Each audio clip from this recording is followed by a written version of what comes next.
Hello, and welcome to a momentous episode of Bloodhouse, the show where we talk about art house horror films. I'm your host, Joshua Conkle. And for an entire year, I am your co-hostess, Drusilla Adeline. Oh Huzzah! My God, Josh. What have we done? Now we can quit. No. Yes, listener, it is Valentine's Day, or St. Valentine's Day, as the girls from Picnic at Hanging Rock would say, which means it is the 1-year anniversary of Bloodhouse. We premiered on Valentine's Day 2022. We did it. 1 year. Oh my God. We survived. I don't know what I thought would happen. But my last podcast only lasted 18 episodes because I just got tired of doing it, and I haven't gotten tired of doing this. I truly haven't. I look forward to it every week. Me too. It makes me so incredibly happy that we've come this far, and because I was like, I can hang out with Josh. I like Josh a lot. I want to see more of Josh. I want to have an excuse to watch movies. This sounds like a good thing. And it seems like people are enjoying it, and it seems like honestly, every single week I have to sit down and watch a movie and kind of do homework about it. And it makes me... there's always a few days beforehand where I'm like, I have to rewatch a movie I love. And then totally. I sit down and I watch it and I'm like, oh yeah, I fucking love this. What am I talking about? I have a question for you. Looking back on the year, what is your favorite first-time watch that we did for the podcast? Oh my God, that's a good fucking question. I thought about it in advance, so I can tell you. I can go first. Okay, you pull up that because you're springing this on me. I know. I'm like, wait, what have we talked about? Just go to Bloodhouse What are movies? Bloodhousepod.com. My favorites are a tie, I think, between Arrebato and Personal Shopper. Neither of which I'd seen, and both of which I love so much. Yes. And you know what? What? For as much gripe as you gave me over the Tenant, I'm very pleased that Drew Picks ended up having a positive reaction. I don't mind watching the Tenant. I don't like that movie, but it's fun to rewatch and it's fun to talk about. I will have to say, my two big favorite first times were one was yours, Messiah of Evil. Yay! I cannot believe I had led a life not seeing that movie. Yeah. It was truly surreal. To the point that after I had seen it and was like gobsmacked by it, I called up multiple different friends and I'm like, you need to see this movie called Messiah of Evil. And they were all like, yeah, I've seen it. It's good. Yeah. I've told you about it. And I'm like, oh, sorry. The other one, and I have to give a huge shout out to friend of the pod, Christopher Norris, our buddy Steak Mountain, for bringing it to us. But Lips of Blood. Lips of Blood was so good. Changed my life. It really, because that episode was so much fun. But also, much like we'll get into in this episode, finally ticking off a gigantic blind spot on my vampire watching. And because we talked about Lips of Blood on that podcast, but I watched nearly all of Jean Rollin's films in advance of that one to get ready. Yeah. Because I'd never seen any of them. Right. And oh my God, was that one of the most rewarding experiences of the past year. Yeah, those are good. He's good. Or Gene Rollins, as I had known him before the podcast. Gene Rollins. That lady, Gene Rollins, she sure is making them kooky flicks. Yeah, those big titty vampire movies by Gene Rollins. I mean, what more could you ask for? Yeah. Have you seen anything cool? I have seen some pretty...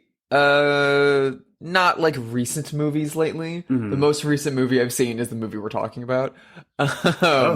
However, I have been dipping into the Criterion Channel a lot lately because I've been watching too much television. You don't have to explain why you're watching the Criterion Channel. It's right on brand for you, Drusilla.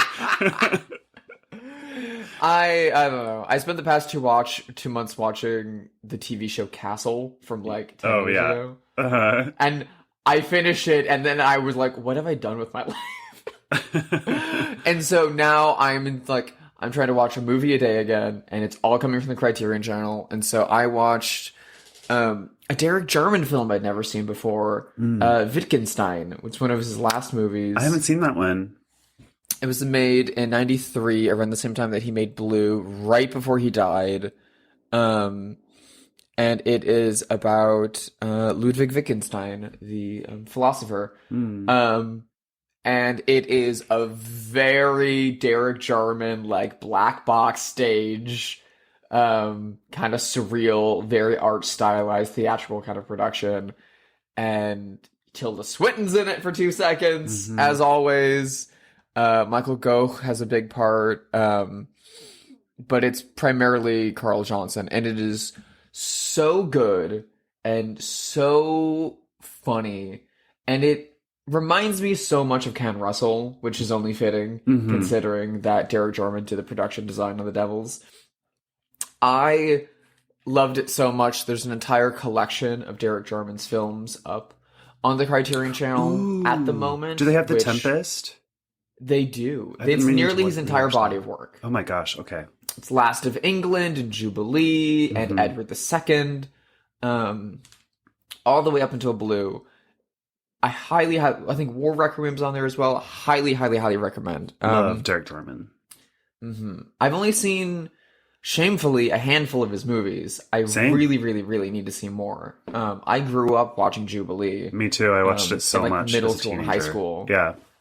Because I was a big Adam Ant fan and a big Rocky Horror fan. Yeah. And then you find out that, they made this even weirder movie together with, it's how we discovered Jane County and Susie Sue. And Same. that movie changed my life. Yeah. Love that movie. Little Nell. I'm obsessed with Little Nell. I have Little Nell's records on vinyl. Like, she released a couple of records, and they're really good. She's really the through line of so much late 70s, early 80s independent film, queer film, and punk scene all at once, because Little Nell's song Do the Swim is the opening to the first Almodóvar movie, Pepe Lucy Bomb and Other Girls Like Mom. And it's like such a perfect like universe connection of like the Rocky Horror crew and Derek Jarman and Ken Russell and Almodóvar are all tied together.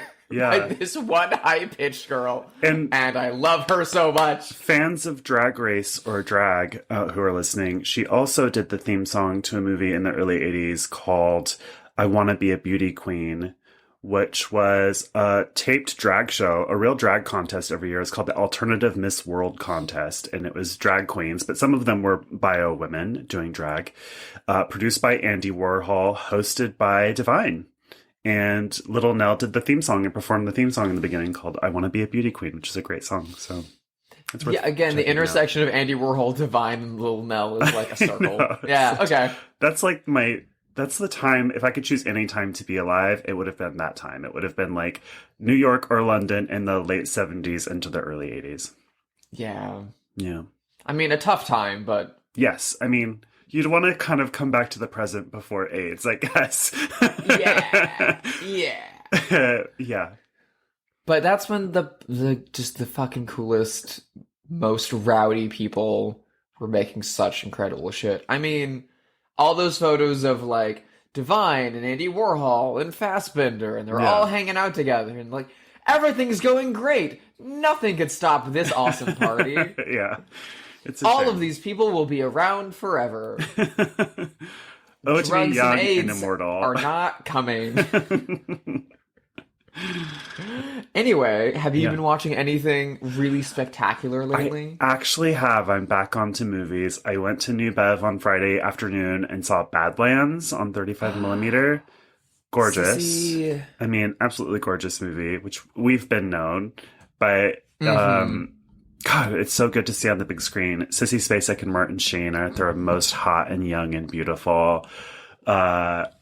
Such a disturbing movie, but so good. And just loved it. And I'm going back on Friday of this week to see Straw Dogs, which I've never seen, actually. You've never seen Straw Dogs? No. Ooh. I watched that movie in the 8th grade, my friend. Oh my God. That was a fucking mistake. But I love that movie. Yeah. And the last time I saw it was at the New Beverly. They showed it as the second picture after Lenny, the Bob Fosse movie about Lenny what an Bruce. odd double feature. It's like, do you like Dustin Hoffman? Do you want to feel uncomfortable for 4 hours? Here's Lenny and Straw Dogs. Straw Dogs is great. I think the same day that they're showing Straw Dogs, their matinee is Sid and Nancy. It is, but I was like, I have already seen Straw Dogs, and I've seen Sid and Nancy so many times, and I didn't really have anyone to go with, and I was like, I don't want to go see Sid and Nancy at 2 p.m. That's too sad. Well, I'll be there, so. Oh, okay, well, maybe that changes my mind. We'll see. Those are very much like high school Drew movies, the both of those. Yeah, Sid and Nancy is a big high school movie for me. Be like hanging out with a group of friends, and we'd be like staying the night, and they'd be like, what's a movie we can watch? And I would reach into my backpack and pull out like out of print DVDs of Straw Dogs and Sid and Nancy and be like, we're watching these. Yeah. And then 3 hours later, everyone's mad at me. And I don't know why. I could watch movies like they were nothing in high school, and now I'm much more sensitive. Like, I would just have like the Texas Chainsaw Massacre on in the background as a teenager, and it would mean nothing to me. And now that movie makes me need to take a shower immediately.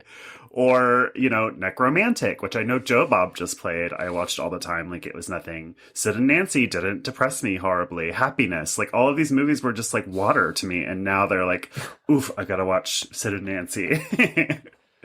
Yeah, it's a little more like homework, Yeah. but they're still so fulfilling afterwards. So good. They're Yeah, still what a like great movie. life affirming in such a beautiful way. I don't know about Nekromantik being life affirming, but I haven't seen that in 20 years, and I opted not to watch it on Joe Bob, and I saw the reactions going through on Twitter, and I was like, oh, people are not enjoying Nekromantik in the Joe Bob cinematic universe. dorks. Yeah.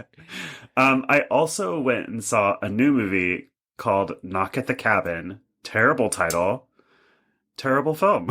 Oh, the adaptation of the book, The Cabin at the End of the World? Yeah. Which I bet is better. Yeah. I heard the ending of the book, which I loved. I haven't read the book, but someone told me the ending, and I was like, ooh, that's so much better than what they did in the film.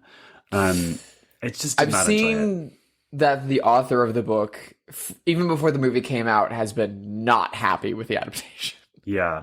Well, I think when the poster dropped, there were like all of these, like, there wasn't a full billing block on the poster, but there was a lot of, for contractual reasons sometimes, yeah, there's pop-offs of director credits and writing credits, but there wasn't one for the author of the book. It was like screenplay by M. Night Shyamalan and all these people, yeah, and no credit to the author of the book, and he was like loudly tweeting out like, excuse me, who wrote this? My friend told me, my friend who's pretty well connected told me that the author's name is Paul Tremblay, and he's one of the most accomplished horror writers of our day. But my friend told me that his agent fucked up the negotiation, and it's like a contract thing. It is a contract thing. Still very unfortunate, much. Of course, and not fair, but yeah. As someone who has to put those lines on the poster, yeah, most of the time, it's super unfortunate. I'm sensing, though, I want to say this, like, this is, I'm going to get on like a mean person soapbox for a second, which I try not to do, but sometimes Please it's fun. be mean. I don't get mean enough. Please go. I am feeling in the air a M. Night Shyamalan reappraisal. And let me just put the kibosh on that right now. What do you mean feeling in the air? It's been happening for the past few years. It has been, and it's wrong. He's a terrible writer. Like, oof, the dialogue in this movie was so bad. There literally, Drew, there are shots in this movie that are out of focus. Like, that are not in focus. And I read an interview, I was like, I cannot be making this up. Like, maybe I daydreamed this. And then I Googled an interview where he was like, oh, well, I used all of these vintage lenses. And so as a result, like, some of the shots are out of focus, but that's just like part of it. And I was like, no, man, like, come on. I just like couldn't stand it. And then weirdly, the gay couple at the center of it is the best thing about it. And that's the part that people have problems with for some reason. Like, people think that it's homophobic. I don't want to give away the ending, but people think it's homophobic. And that's such a bad faith read, you know? I really loved the queer couple at the center of this, both queer actors who are wonderful. And it felt very alive and very real. And it was like the only good thing about the movie. But Jesus. yeah, I was just not a fan, unfortunately. And I think M. Night Shyamalan is bad and always will be. And there's nothing you can do about that. Well, I've never had a dog in this race. I've been seeing the reappraisal happening since he did The Visit. I think that Blumhouse one that kind of started off after like happening and all of his big budget and like his Avatar, not the Blue People but the cartoon adaptation came out. He kind of like went down back into the indie rabbit hole. It's made smaller thrillers. And everyone was like, "Wow, oh my god, these are so fun! Can you believe it?" I've only seen 2 movies from him. And they are Signs and Unbreakable. Mm-hmm. And when Unbreakable is the best of those 2 movies, you have a problem. Yeah. I just feel... I mean, he made some movies early on that I quite like. I like The Sixth Sense. I liked Signs okay, except for the hokey faith story. Signs is a bad movie. I haven't seen it. Signs is a tip-to-tail bad movie. Okay. Like... Even as a child, I was, like, so terrified by it, but I was so interested, and I was, like, really compelled, and I was, like, really excited to watch this movie. And I just remember even being as a kid being like, what? Yeah. Dude, seriously? Yeah. So, and Unbreakable is, like, neat at best, dull at worst. Yeah. I don't know. I'm just not here for M. Night. I think he joins Ryan Murphy in my pantheon of people who get no more chances with me. Like, I will never sit down and give a Ryan They're Murphy project very a chance. similar energies. Yeah. Because they're both guys that, like, they had one big thing that set them off, and they've been, like, kind of trying to redo that thing the entire time by just throwing a hodgepodge of horror tropes together. Yeah. And then talking as if they are the owner of all horror ever, all the time. Yeah. Yeah. Agree. And the secret is they're mid at best. At best. At best. On a good day. That is being charitable. Trying their hardest. Well, listen, let's talk about something good. At least I think it's good. I don't know how you feel about this because we've never talked about it, and this is a first time watch for you. I know, I'm really excited to talk about this one with you. After I watched the movie, I was about to text you something about it, and I was like, no. Let's hold back. Let's do this on mic. Yeah. We wanted to pick something romantic for St. Valentine's Day, and we already stupidly did Picnic at Hanging Rock, which is set on Valentine's Day. But Drew had never seen and wanted to watch a movie that I love. It is the very sweet film Let the Right One In from 2008, directed by Tomas Alfredson, based on the novel by John Ajvide Lindqvist. Är du vampyr? Hade du tyckt om mig ändå?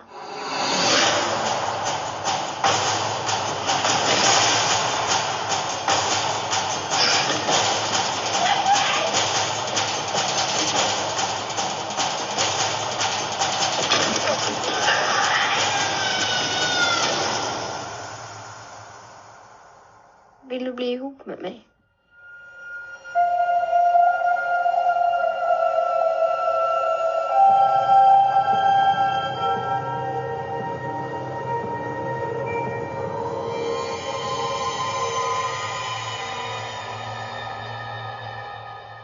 So, what did you think?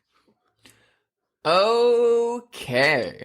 So, first of all, it's fucking insane that me, I know, the person who loves European art house movies and vampire movies more than anything else in the world, had never seen this movie. That, like, oh god, what, like 15 years have passed and I haven't seen this movie? I vividly remember being in an FYE in, like, middle school or high school when this movie had come out, and, like, was buying probably, like, Straw Dogs or, you know, shit like that, and the, like, one goth girl who worked there, I was probably buying The Lost Boys or something, and the one goth girl who worked there was like, have you seen Let the Right One In? You need to. It's great. You love it. And me, like, 3 years younger than her being like, oh my god, is she flirting with me? I need to see that vampire movie. Oh my god. But then she was like, yeah, I heard they're going to make an American one, and that's stupid, but you should see the Swedish one. And then I never got around to it. And so when we were preparing for this, I talked to a friend of mine, and she got very excited that I'd never seen this movie because she's a really big fan of it as well. And she decided to watch it with me. And before we put it on, we had a long conversation about why the fuck have you not seen this movie, Drew? It seems very strange. It is very... To me, it reads as like a very Drusilla movie. It's not, like, inaccessible. Yeah. I, like, before we did a prep for this, I was like, do I need to, like, rent it or something? And I went on Just Watch, and it's like, oh, it's on Amazon, and it's on Hulu, and it's, like, it's everywhere. It's on Canopy. Like, it's accessible. And it has been this entire time. And I was talking with my friend Ivory about it, and I was like, you know, for me, the vampire movies that I love them because, to me, vampires are super sexy, and I love that portrayal of vampires. I love the Jean Rollin vampires. I love Bram Stoker's Dracula. I love The Hunger. Fright Night. The Hunger. So those are the vampire movies that I'm, like, searching out and watching, and I'm watching all the, like, 70s European, like, big booby kind of like lesbian ones. And so I was like, everyone told me that I would love this movie, and then I saw that it was a deliberately paced film about children, and I was like, ugh. Okay. Gross. Yeah. Pass. So I don't tend to watch a lot of, like, coming of age type movies, and I think that was the thing that put me off of it. On top of the, like, then there's also the American remake, and should I watch that one?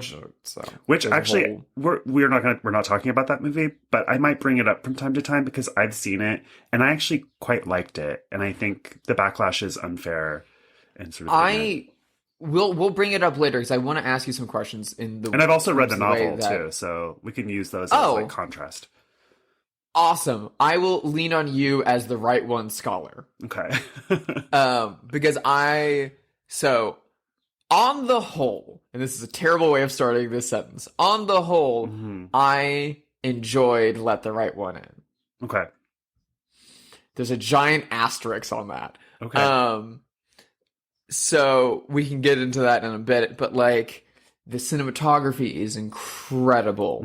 The tone and the pacing is something that typically I don't go for, but really, really worked for me. And the way that they use their horror set pieces subtly and then strongly deliberately is incredible. And the way that, like, the camera will just sit there with the characters in a really emotional state and let the chaos and the horror happen around them, like, out of focus sometimes, is fucking awesome. And it did such a really, really good job of establishing the mood, establishing the tone, establishing the place, establishing the characters, and pulling you through the story. I have some gripes. I bet you do. But we can get to those later. Let me just do a quick synopsis. This movie is from 2008, but it is set in the early 80s in Blackeberg, which is a working class suburb of Stockholm, Sweden. We are following a little boy named Oscar who lives with his mother, who's raising him alone in a little crummy apartment building in this snowy Stockholm, climate. So it's always snowing in this movie and very austere. He's tormented by bullies. He's very lonely. He has some violent urges. He's hiding the fact that he has a knife, and he's always, like, stabbing trees for fun and stuff. And he's like Travis Bickle as a 12-year-old. Exactly.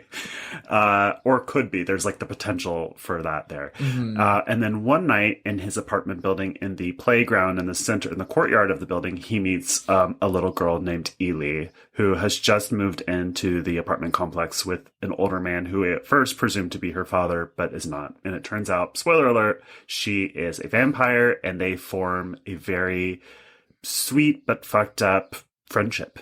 And that's kind of the loose synopsis. Anything you would add to that or change? I mean, murders happen, hijinks ensue. Yeah, like the older man is not her father. He's like sort of a vampire thrall or caretaker who has to go out and commit murders for her. And so that's happening in the background as well. And we'll get to all of that. I saw this movie in the theater when it came out and loved it, and then went back and took a different friend to the theater. This was like at the Angelica when I lived in New York. So it was snowy outside. It was very romantic. I really loved this. And then I read the book and loved that too. I loved the American remake called Let Me In when it came out. So I just, all in all, I'm a big fan of this property. I actually saw an opera version of it at St. Anne's in New York, which came over from London. And now there's a TV series, which I haven't watched, but I actually know the showrunner a little bit because he was a playwright when I was a playwright. So I'm a fan of this. However, I haven't visited any of these properties in a really long time. And there's one aspect that I know that you'll have thoughts about that is presented differently in every version of this. So completely excised from the American version, if memory serves. It's not there at all. Very explicit in the book, and then very subtle, I'm not sure if that's the right word or not, in this version. Yeah. Yeah, if we're talking about the same thing, then talking let's about just the gender talk about it. of Ely. Yeah. So that is a big question and something that I was enjoying until I wasn't.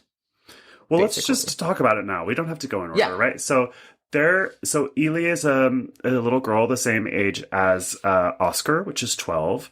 And at some point, he even asks her, like, when he finds out that she's a vampire, he's like, are you 12? And she's like, yes, more or less. I've been 12 for a long time. And there are a couple of points where he says, you're a girl, and she says, I'm not a girl, right? Some version of that. And then it's a lot of like, will you be my girlfriend? And she's like, I can't, I'm not a girl. And he's like, oh, I don't care. Can we still go steady? Yeah. So it's like baller. And then the moment you think like she's not a girl because she's a vampire is what you might assume, until there's a very quick shot of them changing clothes, and he gets a quick shot, and thus we see a quick peek, and thus we see her genitalia, which is completely missing and is sort of sewn up down there. I don't really know how to explain it in a scarred. Scarred, yeah, thank you. Yeah. Which leads us to believe that, her genitalia has been taken in some way. And then it's never discussed or anything else. It's just a very quick image. Now, I could tell you the explicit version of it from the novel, but I would rather hear your thoughts on this element first. Yeah, so, again, I knew very little about this movie other than it's kid vampires, but, like, really somber. Yeah. And so when I watched it, and there was a lot of the discussions of gender around the concept of amorous relationships in regards to both like being accepting of Ely despite this from a very youthful, like, kids don't give a fuck about gender, they just like people because they like people, and like having that view, having a very like, queer view of like, I'm in love with this person, I don't care what their gender is, I just want to be with them, and that is something that is like tertiary to me. And I love them and I accept them. Cool, let's move on. Let's go steady. Is great and incredible, and I love it. And then the additional angle and read of that is, oh, this is a vampire, therefore does not fall under the standard constraints of gender. And so, like, quote unquote, because this is, Ely is more or less the only vampire you meet throughout the film. Yeah. So it's so a lot of vampire lore is respected pretty close throughout the entire movie, down to like not being able to eat human food and throwing it up, and like sunlight, and having to be invited in or else bad things will happen. Very, very rigid to vampire lore in mythology. So any aspect of otherworldliness or like non-cis heteronormativity that Ely expresses, feels tied into the vampirism Yeah. Both metaphorically and literally throughout the movie. And so, like, having this queer presentation of gender by a vampiric character, I was like, fuck yeah, awesome. Like, that is what I'm into. That is what I'm paying for. Yes, yes, yes, yes, yes. Yeah. And then getting the super explicit genital mutilation insert. Yeah. On a 12-year-old child. Mm-hmm. But then also taking the concept of gender to explicitly get at, like, a null genitalia. Yeah. Really upset me. I can understand that. Really, really, really upset me. Not in fully, but in some of the ways that Hedwig and the Angry Inch upsets me. Yeah. And on top of that, like, so I had that angle of approaching it, and the other angle of, like, we're really gonna film a 12-year-old's genitalia? Like, I know that, like, it's a vampire and it's, like, null genitalia, but still, like, really? Like, that's a thing that you, practically on set, like, had to build a gaff, and, like, that feels uncomfortable. That weirdly doesn't bother me, that aspect of it. I don't know. It just seems odd. Yeah. It seems needless. I feel like, again, with the way that Ely's gender was being read both literally and metaphorically in connection with vampirism, when you make something that literal, it then brings about all these other questions about vampirism of, like, is that a side effect of vampirism in this movie? Yeah. That's not vampire lore. What, like... Yeah, well, so... If vampires don't eat and drink, are you implying that they don't, like, defecate and urinate, and so they don't have genitalia? Like, well, so the movie does hint at, like, the old world, whatever time Ely actually comes from. And the most explicit is that she has this, and I'm going to use female pronouns because that's what they use for her in the movie. She owns this, like, giant golden orb that's full of, like, old jewelry. And she's like, if I sold that, I could buy a nuclear power plant. So she's we know that she's very, very old. In the book, it's very explicit about what happened, which is that Ely was a eunuch, which is a historical thing that existed, where little boys were castrated, and for various reasons in various places around the world. Sometimes it was so that they can maintain their, like, soprano singing voices. Sometimes it was like a sexual or like a slavery thing even. So in the novel, it's very explicit through flashback that Ely was a eunuch. And that's all I really remember about it, but it's also more explicit that this was done against her will, which it's not. In the movie, she feels like more or less a trans girl once you find that out, at least to me. In the book, it felt much more explicit and like something had been done to her in a dark way and much more transphobic. I will say, in neither version, including the book, which is a lot harder to take, it feels clumsy, but not malicious in a way, you know? I don't know if that helps. The movie feels clumsy in my reading of it. And if that's what they're trying to get at, then that's not what that kind of castration looks like. Right. Like... Well, so I'm not sure what the director of this movie wanted, because that's my thing. Yeah, like the book is much more explicitly a horror novel, and he did go on record as saying, like, I'm not interested in making a horror movie. I'm interested in making a movie about characters and their relationships and their feelings. So he did make a horror movie. I think this is squarely a horror film, but he seems more interested in, like, the characters and their relationship to one another. And I don't know if it would have been better to just excise that element like the American film did. See, that's the other thing I was going to ask. Like, it feels like a element that the American movie would not even, like, get close to. It doesn't at all. I think she still does say, like, I'm not a girl, but you're taken to mean, you know, you're taken to understand that means she's a vampire, so thus she's not a girl. But she is, like, as far as you can tell, a cis girl in the American version. I mean, it's Chloe Grace Moretz. Like, Yeah. My whole thing with this was that it's my Letterboxd review of this movie was, it's insane how one single shot can nerf an entire movie. Yeah. My whole thing is that, like, because it's a quick insert shot, and because the scarring, and the kind of, like, special effects work that was done to achieve this, is a little on the extreme side. Mm-hmm. More than a little on the extreme side, especially given what the intended context of the book is, which this is, like, not that. And if this guy thinks that's what that is, he's a fucking idiot. The, like, film language and structure of getting to this shot is, if you look at the rest of the movie, only similar to the horror and kill scenes. Mm-hmm.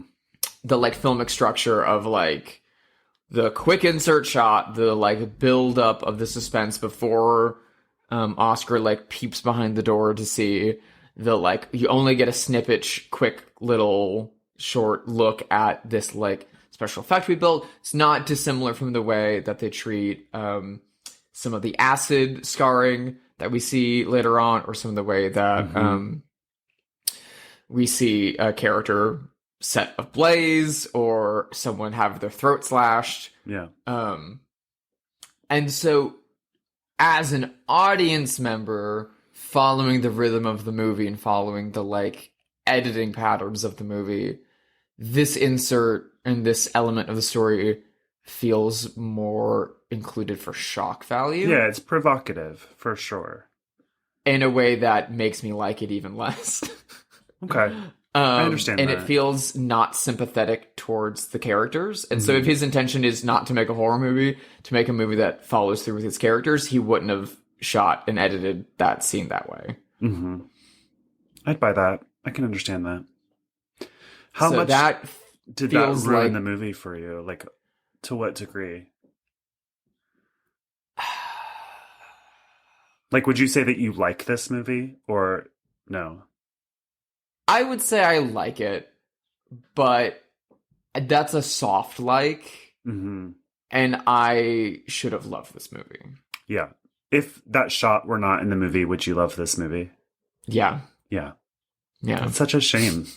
Not I know. a shame for you. I mean, that it's a shame for the film. Yeah. Like, and it's something that, like, no one talks about in regards to this movie. I've seen, after watching it, I was like, why haven't I heard about this? And I kind of, like, looked up both contemporary and recent takes on this movie, and people's reviews of it and stuff.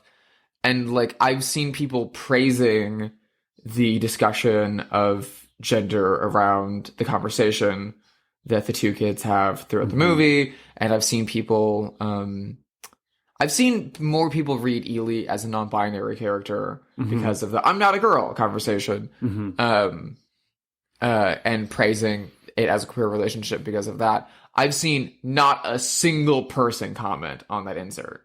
I mean, it is really so fast that it's a blink if you miss it moment. However, if you're not blinking, it's a big moment. It's a big moment. And I feel bad to, like, make the entire conversation around it and a single insert shot, but, like... Well, it's okay. We'll talk about other aspects. That's, like, you know... Listen, our podcast has a trans host, so it's a conversation that we can have that's really interesting about this movie that other podcasts can have, and that's you know, one of the things that makes this episode good and our podcast good. It's very interesting to hear that the way in which this element of the story, and especially that you have seen this property adapted so many times, has moved and permeated between the different versions. And I'm almost more interested in the way it's presented in the book, because that sounds more interesting. Yeah. To me, and that sounds more like an explicitly trans femme character. Only like, except that it's like more traumatic in the book. Like it's definitely something that was done to Ely against her will, you know. Okay, well, but hundreds of years ago, you know. So it's like, it's interesting for me. Sorry, go ahead. I'm just saying I'll be very interested to see how the show handles. Yeah, I mean the first season is out already, so I think you can watch it. I would be surprised. I don't know. I don't know what they do. Oh, yeah, it's anybody's guess. It's Showtime of the year 2023. I could see them being like, I could see them being like, let's be sympathetic and let's try and like be woke and let's try and like be progressive and add these elements in a positive light. I could also see them being like, it's a horror story. Let's get gross and let's show all the weird things we can't normally show. I would guess. So, I don't know.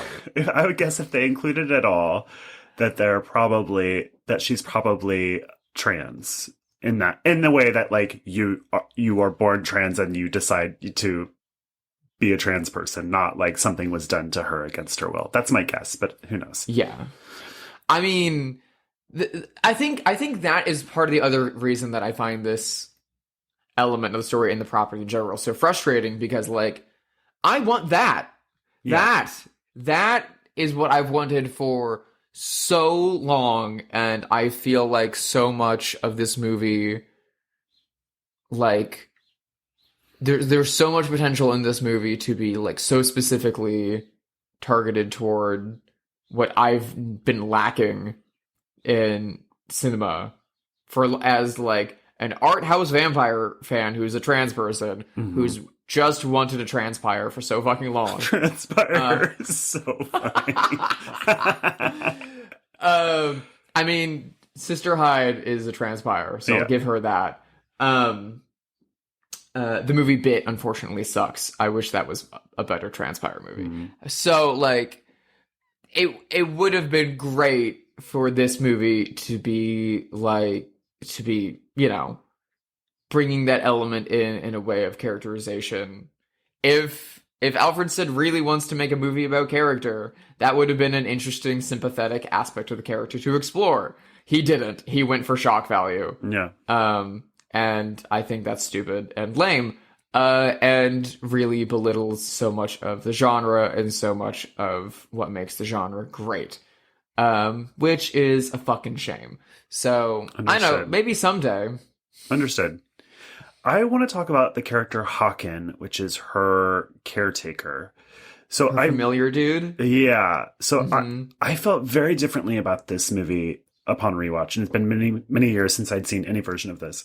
The read of this movie is sort of like it's a really sweet coming of age movie, like almost like a innocent love story, and it has that quality of like Stranger Things or the new It movies, where you've got like kids on bikes in this like supernatural world, and that's there for sure. It is sweet, but to me, there's like also a sadness because you're seeing what's going to happen to Oscar through Hawken.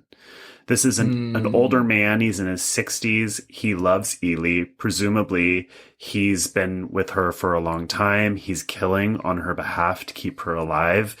And then she's making friends with this little boy, Oscar, who lives next door, and he's getting jealous like a lover would. And he's like, stay in with me tonight, you know. And it feels like he's creepy, and which, of course, he is. But when he's gone and she spoiler alert, she runs away with Oscar at the end of the movie after saving him from bullies.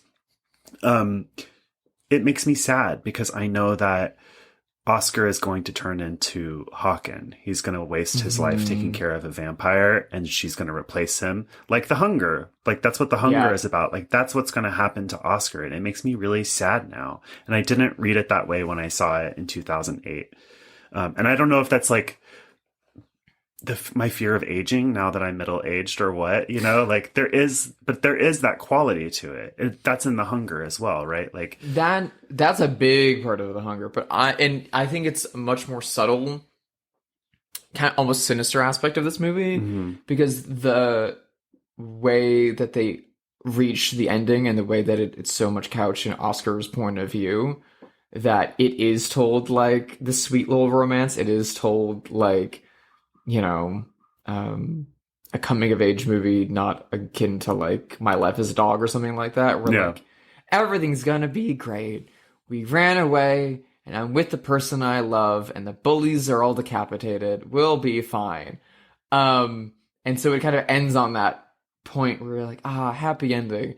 But then you sit with it and you're like, yeah, crap.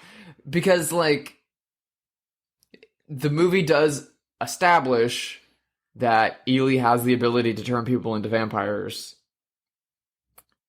And Ely has no interest or intention of turning Oscar into a vampire at any point in this narrative. And is more interested in Oscar when he's able to protect her and like do things for her. Exactly. She's taking advantage of him. And I do believe that she loves him and cares for him. But I don't know. It feels sad to me. There's like a hint of sadness to it. When you really step back and look at it objectively, it feels sad. Yeah. I mean, well, that's the whole thing about vampires that I love a lot, is because of both the violent nature and the immortality. They take this really incredible long view on both human life and history. And it's fucking tragic and violent and horrifying, but it's also like a pretty accurate appraisal of human relationships. Yeah. And of human history. And because she's so tied into all of that, like, she's just going to keep repeating the same cycles. And it's really, really, really sad. Because there's a lot of mystery around Ely of, like, where did she come from? What's her past? They don't get into her past at all in the movie. And she blows into town one day, and they blow right back out of town at the end of the movie. And it's, it's very implied that this will go on. Yeah. There is no changing. Hawken is a murderer of teenage boys because presumably he thinks that they're easier to kill somehow, and that's what he feeds. He feeds them her blood by he feeds her their blood by hanging them upside down like you would an animal, and draining the blood into like a empty jug of milk or whatever. And one of his kills is going poorly, and the police are coming, and so in order to not implicate Ely, he throws acid on his face, which is horrifying. It's the effect is incredible. Incredible. And he goes to a hospital, and he doesn't have any ID, so no one knows who he is, and Ely is not implicated. But she shows up to the hospital and climbs up to his room, and he gives his neck to her, and she drinks his blood, and then he falls out the window and dies in this version. Other versions, he goes on living a little bit longer and stuff like that. But it's very sad. It feels like the Giving Tree or something. Like, she just takes and takes and takes from this person, and like, not to underline the Hawken Oscar of it all, but that's just like, that was my biggest takeaway this watching, is like, oh, this is so sad for these boys and men that love her. Well, famed vampire actress and now director Juliet Landau, famously Drusilla of Buffy fame, the other Drusilla vampire in the horror sphere, there's only two of us, directed a vampire movie recently that was very much about vampires as a metaphor for abusive relationships, and for people with narcissistic personality disorder that are only able to take and take and take, and aren't able to love in the way, in a giving way. And that any kind of relationship with someone that is coded as a vampire will only go one way. And it's fucking tragic and really upsetting. What's that movie called? I would love to see that. It's called A Place Among the Dead. It was released last year, and I believe it's available for rental and things like that. Great. It's a very like experimental, faux documentary, narrative. But it features Gary Oldman as himself, and interesting, Ron Perlman as himself, and Anne Rice as herself. She interviews all of them about like people who have played vampires or have written about vampires, about vampire lore, as she is investigating a serial killer who she believes to be a vampire that she feels connected to. And it's also very much about her relationship with her father, the actor Martin Landau, which a relationship that she reveals in the movie was fraught, to say the least, I bet. To say the least. Yeah. And it's an incredible movie, and I highly, highly, highly recommend it if you can track it down. Juliet is one of our great actresses and filmmakers. Love her. And thinkers on vampires. I love her so much. I would love to hear her take on Let the Right One In. One other element of this movie that I love, as somebody who grew up poor, very much like Oscar, I love the giant friend group of middle-aged alcoholics that live in the building. It's actually really sweet in a weird way. And that are at the little Asian restaurant bar every night. Yeah, there's like, I don't know, between 4 and 6 like middle-aged men and one woman who are drunks and live in this apartment building, and they're all friends and they hang out. It's like a hangout movie when you're with them a little bit. Every time it cuts to their scenes, it just makes me feel like we've moved to like a Roy Anderson or like a Aki Kaurismäki movie about like drunk middle-aged burnouts. Yeah. And I love it. Honestly, like I was living for those scenes. And when one of them gets turned into a vampire inadvertently, not intentionally, because this movie does not, for as rigid this movie sticks to vampire lore, it takes the movie perception of you get bit by a vampire, you survive, you turn into a vampire, whatever, fuck it. Yeah. As opposed to the standard vampire lore of like mutual blood transference. And she makes for an awesome vampire. She's a short-lived vampire. Yeah, she's great. But she's lovely. She has a rather surprising, jarring scene with another one of the drunks who has a house full of cats. That scene, that's why this is a 4.5 movie star to me instead of a 5-star movie, is that scene. Because the CGI is so bad, and I just don't think you should have a cat attack scene in your movie. I'm sorry, it's never looked good a single time. And it doesn't look like good here. A neat idea on paper. In a book, it's great. Like, in a book, it's fantastic. It's a very Stephen King thing to do. Yeah. But like, I just watched Legend of Hell House, and the cat attack scene in that is so campy too. And I just I don't believe in that idea. I love Legend of Hell House. I love that movie, but it just doesn't.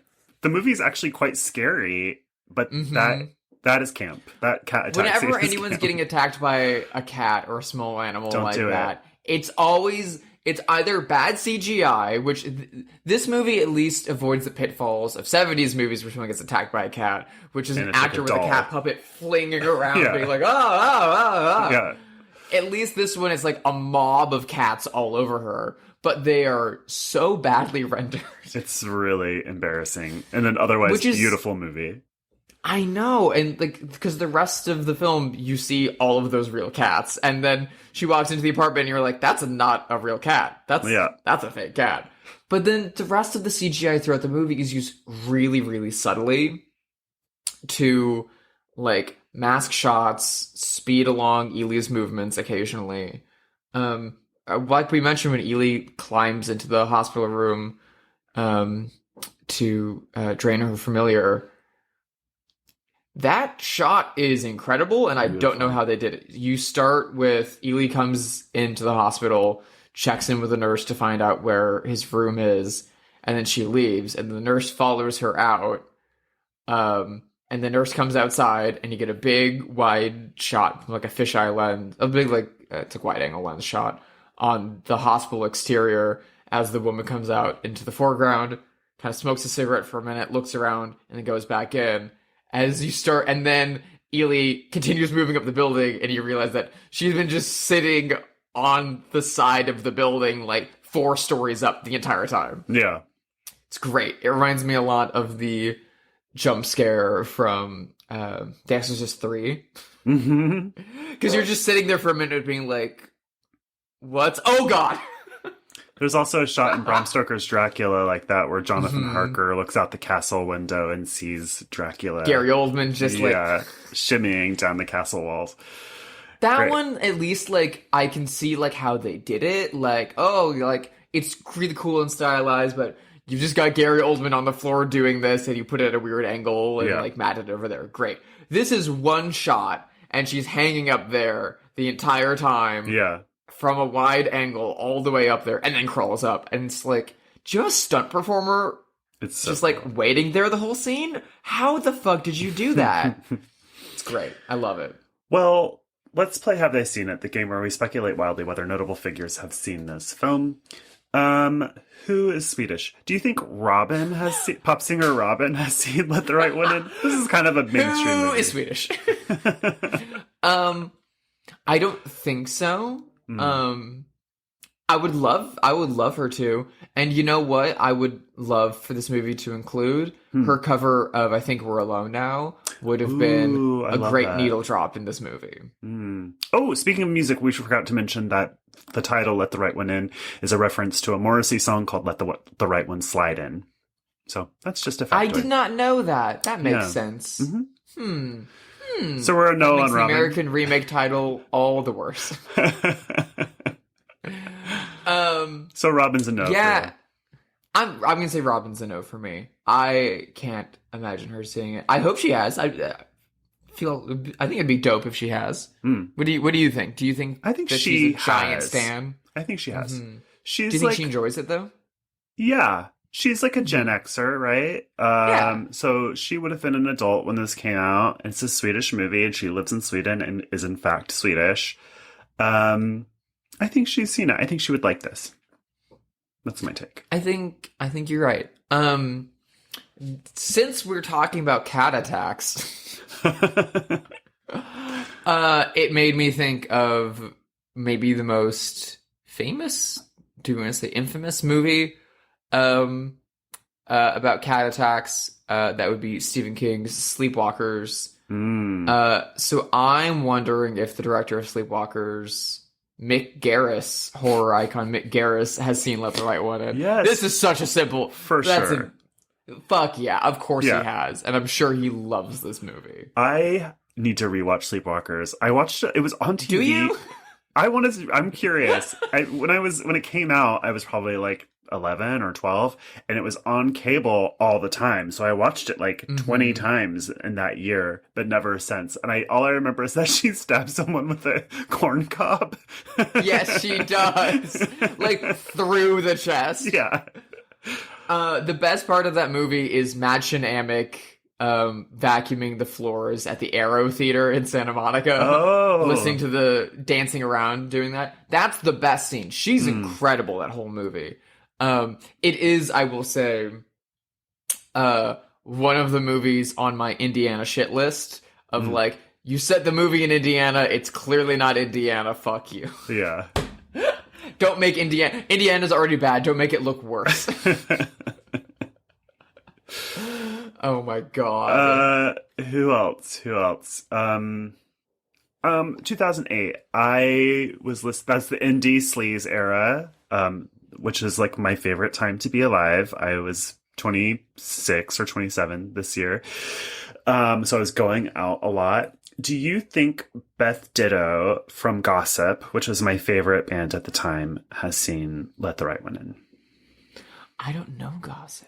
Oh my god, Gossip was a queer punk band, and the lead singer you would love, her name was Beth Ditto. She is a big girl. She sings like Aretha Franklin, but is white, and you would be obsessed with this band. Yeah, Beth Ditto is the best. Now she's solo, and her solo music isn't as good as the Gossip, but... Well, I am adding them to my playlists. Yeah. I'm going to say yes. I feel like, again, my recollections of the goth girl at the FYE were such that, like, in 2008, 2009, this was a big, like, if you're that scene kid going to Hot Topic and, you know, you had a fun time at Jennifer's Body, you're listening to Black Veil Brides and all that kind of stuff, then you would love Let the Right One In. I feel like it was very much of that time and of that culture. So I'm going to say yes. I'm going to say she's definitely seen it. I'm going to say she hasn't probably seen it since 2008. No, totally. But I'm going to say yes, she's seen it and she's a fan. Great. So this movie was remade by Matt Reeves, and with Chloe Grace Moretz. So I've got a twofer coming up, and this is such a long logical leap. Okay. But Matt Reeves would go on to direct 2022's The Batman, and Chloe Grace Moretz would go on to star in Clouds of Sil Maria. So do you think Kristen Stewart and Robert Pattinson have seen Let the Right One In? 2008 vampire icons, Kristen Stewart and Robert Pattinson. Gosh, I could kind of go either way on both of them. But my gut said her, no, him, yes. Funny, my gut was the opposite. My gut was her, yes, him, no. I don't know why I thought that. Well, when did they finish making the Twilight movies? I want to say like 2013. Right. But had they made one in 2008 yet? Yes, they had. Okay. I feel like they would have seen it because of Twilight somehow, even though both of them couldn't give a shit less about being in the Twilight movies. The first Twilight movie was 2008 as well. Yeah. I feel like they would have watched it on the lead up to making that movie, but I don't know.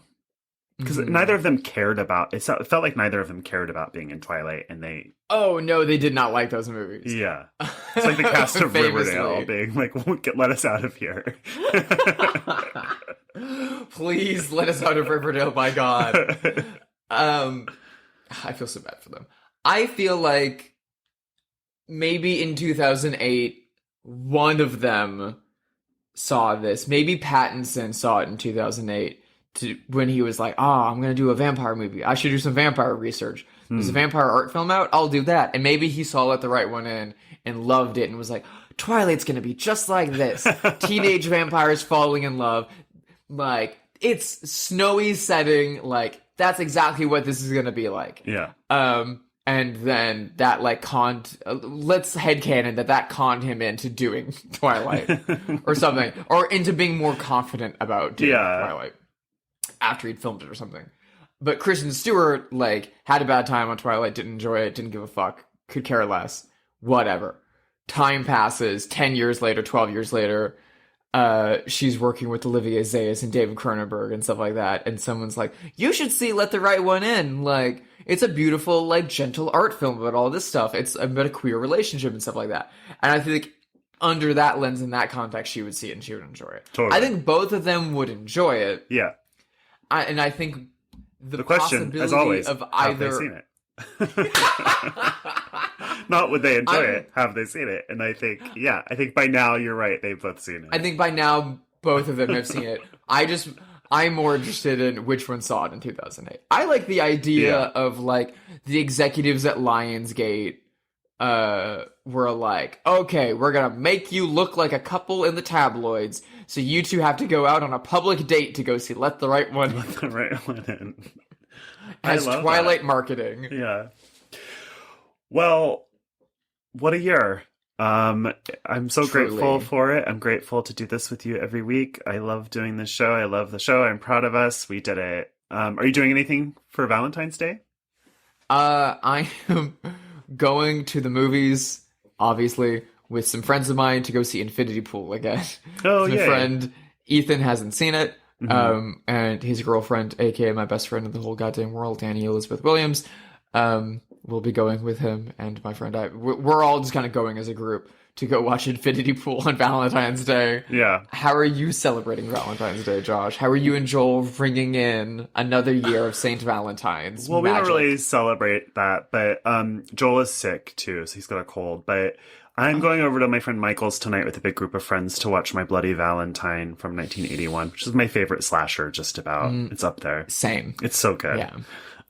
It was my first slasher. Like, Oh, that's a good one to start. I mean, it's hard to top that one. truly. It's really good. Yeah. So anyway, thank you for listening to a year's worth of Bloodhouse and to this episode as well. Thank you, Josh, for inviting me to do an art house horror podcast with you a year ago. Thank you for saying yes. Primarily and so much to everyone who listens to the show and who kind of makes it possible for us to get up early on a Sunday morning and talk about horror movies. Please rate us on Apple, Spotify, Stitcher, wherever you listen to podcasts. You can email us at bloodhousepod@gmail.com. You can follow us at bloodhousepod on Twitter or Instagram. Drusilla, where can people find you? You can find me on Instagram at Hide Sister, and you can find me on Letterboxd, Drusilla Adeline. I'm right there. You can see all the goofy little art house movies I've been watching lately. And you can find my art and my work at sisterhidedesign.com. A whole bunch of stuff just dropped. Go check it the hell out. Josh, where are you in the world? I'm at Joshua Conkle on Twitter, Instagram, and Letterboxd. So, year 2, here we go. What is our first movie of year 2? We're kicking off year 2 with a really big, I mean, not super famous movie, but that's big and important to you and I. It's one that you brought up in one of the very first episodes of Bloodhouse a year ago. We are watching Peter Bogdanovich's Targets, starring Boris Karloff. Oh, can't wait. Bye-bye.